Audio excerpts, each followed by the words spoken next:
हम अभिमान करते हैं कि मैं ये हूं मैं वो हूं। सुनो, सच बताएं मैया, हमारा अभिमान कैसा है? कहो तो बता दूं। हमारा अभिमान कैसा है, इसकी एक छोटी सी कथा आपको सुनाई देता। हमारा अभिमान है, एक कुत्ता जा रहा था, किसान का कुत्ता था। मैया सो रही हैं, जगाओ। अरे मैया चलो, जाग गई मेरी माँ।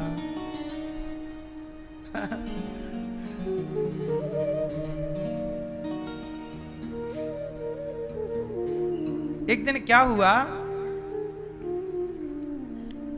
कि एक कुत्ता जा रहा था, बैलगाड़ी थी किसान की, बैलगाड़ी के नीचे नीचे कुत्ता चल रहा था। एक आदमी आया, एक गधा आया, गधा ने कुत्ते से हाल चाल पूछा। कहो कुत्ता क्या हाल चाल है?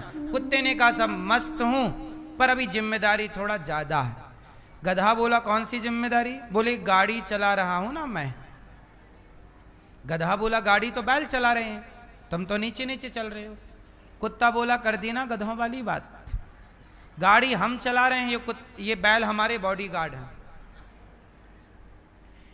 कुत्ता बोला गाड़ी हम चला रहे हैं। गधा बोला गाड़ी तुम चला रहे हो तो रुको, स्टॉप। कुत्ता रुका तो गाड़ी, संयोगवश गाड़ी भी रुक गई। गधा बोला चलो, चला, अकस्मात गाड़ी भी चल पड़ी। अब तो कुत्ते को कन्फर्म हो गया कि गाड़ी हम ही चला रहे। अब आप लोग बताओ कि गाड़ी बैल चला रहे थे कि कुत्ता? कौन चला रहा था? गाड़ी तो बैल ही चला रहे थे। ये कुत्ता झूठी छाती पीटे जा रहा, मैं चला रहा हूं, मैं चला रहा हूं। बुरा ना मानो तो एक बात कहूं, सबकी गाड़ी भगवान ही चलाते हैं, हम उस कुत्ते की तरह झूठी छाती पीटते रहते हैं। हम ये चला रहे हैं, हमने ये किया, हमने ये किया। हमारी हैसियत उस कुत्ते से ज्यादा कहां है? करते कराते भगवान है, और करते कराते भगवान है, पर हमें ऐसे लगने लगता है कि हम कर रहे हैं। क्यों मैया? आपको ऐसे लगने लगता है कि हम कर रहे हैं। हम ना करते तो क्या होता? एक आदमी बोला हम ना करते तो ये ना होता। नहीं साहब, तुम ना करते तो भी ये काम होता। भगवान किसी और से कराते। हम सब भगवान के नौकर हैं, मालिक भगवान है, और नौकर वही काम करते हैं जो मालिक आदेश करता है। तो भगवान ने हमारी खोपड़ी में सब सेट करके भेजा है कि ये काम करके आना। तो भगवान ने मुझे वृद्ध माताओं की सेवा के लिए भेजा है, तो मैं अपना काम कर रहा हूँ। आप लोगों को भेजा है कि जाओ आप लोग ये काम करो। आप लोग भी अच्छा काम कर रहे हैं अपने फील्ड में, अपने क्षेत्र में। आप में से कोई बच्चों को पढ़ा रहा है, आप में से कोई बिजनेस कर रहा है, आप लोग कोई ईमानदारी से काम कर रहा है। तो आप काम तो सभी ना कर रहे हैं। भगवान जिससे जितना काम लेते हैं, लेना चाहते हैं, उससे उतना काम ले लेते हैं। और हमें ये लगने लगता हम कर रहे हैं। हम सुनो, वो गुड्डा देखा आपने? गुड्डा गुड़िया चाबी वाला, चाबी भरी और छोड़ा तो खुट खुट खुट खुट खुट खुट खुट खुट खुट करके चलता है। हाँ या ना? जितनी चाबी भरोगे वो गुड्डा उतना खुट खुट खुट खुट खुट खुट करके चलेगा। बोलो हाँ। अब वो गुड्डा कहे कि जी हम चल रहे हैं। पागल, तू नहीं चल रहा है, तेरी चाबी किसी ने भरी है। आप लोग भी वो गुड्डा हैं, जितनी चाबी भगवान भरेगा उतना चलोगे, चाबी खत्म वहीं रुक जाओगे। हम सब ईश्वर के गुड्डा गुड़िया हैं, हम सब ईश्वर के खिलौने हैं। जैसे वो नचाना चाहते हैं हम वैसे वैसे ना। हमें लगता कि हम कर रहे हैं, हम कुछ भी नहीं करते। अर्जुन लड़े क्या? भगवान कहते हैं मैं कुछ भी ना करते हुए सब करता हूं, और सब कुछ करते हुए भी मैं कुछ नहीं करता। अर्जुन लड़ते हुए भी नहीं लड़ रहे हैं, और कृष्ण ना लड़ते हुए भी लड़ रहे हैं। अब ये बात कोई सामान्य बुद्धि का नहीं समझ सकता, लेकिन भक्त हो समझ जाएगा कि अर्जुन लड़ते हुए भी नहीं लड़ रहे थे। बात सही है। महाभारत कौन लड़ रहा था? अर्जुन या कृष्ण, पर फ्रंट में कौन था? लग ऐसे रहा है जैसे अर्जुन लड़ रहे हैं, पर सच्चाई यह है कि अर्जुन लड़ ही नहीं रहे थे। हाँ या ना? कौन लड़ रहा है? बोलो मेरी मां। कृष्ण ना लड़ते हुए भी लड़ रहे हैं, ना करते हुए भी कर रहे हैं, और हम करते हुए भी। ये बात जो मैं बोल रहा हूं ना, ये आप लोगों की समझ में कम आएगी। इसको समझने के लिए बहुत लंबा टाइम चाहिए। सत्संग जब करोगे तब आप लोग को क्या बात कर रहे हो? अर्जुन ने लड़ा है, हमने देखा पढ़ा है, अर्जुन ने लड़ा। जो तुमने पढ़ा है, जो तुमने देखा, तुमने पढ़ी बात कही, ठीक भी है, गलत भी नहीं है, पर एक दृष्टि और है। ये बात मैं नहीं कह रहा हूं, ये बर्बरीक ने कही थी। जब पूरा महाभारत हो गया, सुनो तो महाभारत का तो मैं सार सुनाता हूं। जब पूरा महाभारत हो गया तो भगवान बर्बरीक के पास गए। बर्बरीक कौन? आज वर्तमान में जिन्हें आप लोग खाटू श्याम कहते हैं। खाटू श्याम जी वो बर्बरीक हैं। बर्बरीक का सिर काट दिया भगवान ने, एक पहाड़ के ऊपर रख दिया, बोले पूरा महाभारत तुम देखना। चलो भैया, जब पूरा हो गया तो पांडव लोग गए बर्बरीक के पास। तो भगवान कृष्ण ने बर्बरीक से पूछा, बताओ इस पूरे महाभारत में सबसे बड़ा योद्धा कौन? तो अर्जुन बोला कि अपना नाम आएगा। भीम भैया सोचिए, अपना नाम आएगा। बर्बरीक ने कहा कोई योद्धा नहीं है, हमने तो पूरे महाभारत में केवल आपका सुदर्शन चक्र ही देखा है कन्हैया, और कुछ नजर नहीं आया। अर्जुन जो बाण छोड़ता था 10 कदम दूर जाके गिर जाता था, आपका चक्र उस बाण को गति देता था। एक बात बताओ, भीष्म पितामह के शरीर को छलनी करना, अर्जुन के बाणों में इतनी ताकत थी क्या? अर्जुन के बाणों में ताकत कौन भर रहा था? भगवान।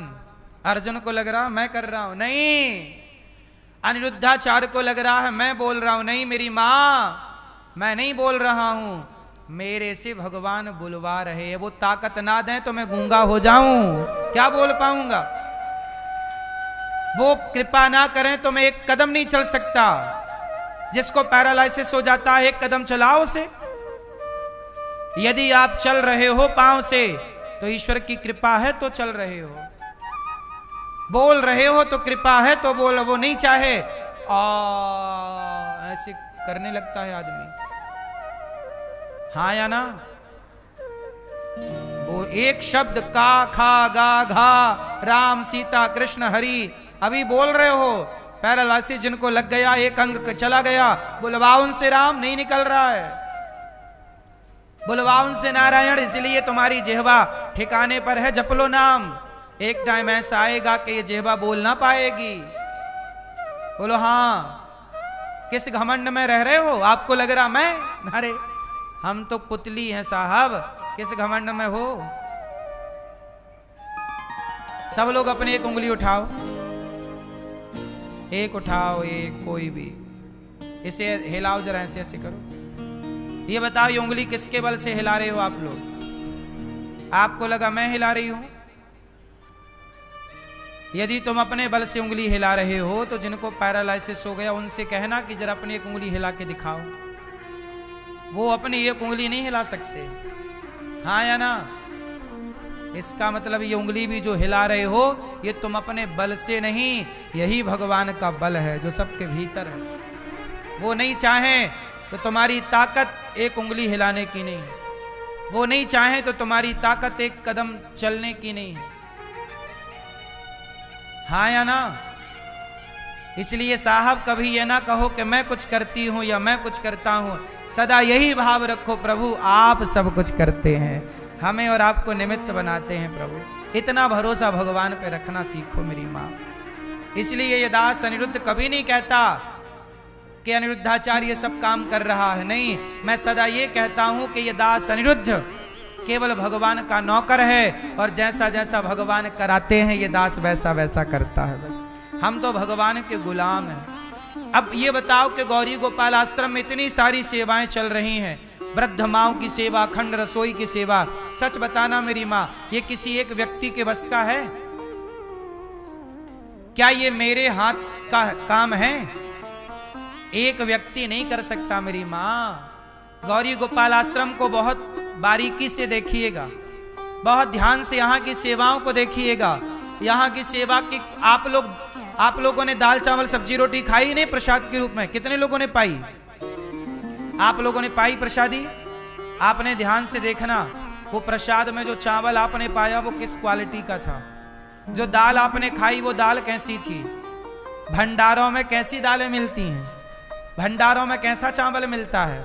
लेकिन आपने देखा होगा यहाँ सबके लिए बासमती चावल है और बढ़िया गाढ़ी सी दाल है। जितनी गाढ़ी दाल है अब इसमें 2-4 लीटर पानी और मिला के से बढ़ाया जा सकता था, पर नहीं बढ़ाया गया। क्यों? क्योंकि मुझे ये लगता है ना कि आप लोगों के रूप में भगवान ही खा रहे हैं। आपकी तृप्ति ईश्वर की तृप्ति है। मेरी माँ, ये सारी सेवाएं जो आप देखते हैं ये कोई इंसान नहीं कर सकता, ये हम नहीं कर रहे हैं, ये भगवान अपनी शक्ति अपनी सामर्थ्य देकर करा रहे हैं इस दास अनिरुद्ध से। हम तो खुशी इस बात की मनाते हैं कि भगवान ने हमें इस काम के लिए चुना। सच बताओ, लंका कौन गया था? हनुमान जी। जोर से। तो हनुमान जी अपनी शक्ति से गए थे? बोलो बोलो। हनुमान जी जब लंका गए तो हनुमान जी छलांग मार के चले गए लंका। समुद्र को छलांग, प्रभु मुद्रिका मेली मुख माही जलधि लांघ गए अचरज नाही। समुद्र को छलांग मार के पार कर गए। ये शक्ति किसकी थी? हैं? हनुमान जी को अंगूठी किसने दी? हनुमान जी की जगह किसी और को अंगूठी दी होती तो वो शक्ति उनके पास चली जाती। लेकिन राम जी ने हनुमान जी को ये काम सौंपा तो केवल काम नहीं दिया, वो काम करने की शक्ति भी भगवान ने ही प्रदान की। उसी तरह जब आपको ईश्वर कुछ जिम्मेदारी देते हैं तो उस जिम्मेदारी को निभाने की शक्ति भी। तो गौरी गोपाल आश्रम में भगवान ने हमें आदेश किया कि तुम सेवा करो वृद्ध माओं की। वृंदावन में कोई भी आए सबको पेट भर भोजन गौरी गोपाल में मिलना चाहिए, ये जिम्मेदारी दी भगवान ने। तो उस जिम्मेदारी को पूरा करने की शक्ति भी भगवान ने ही दी है।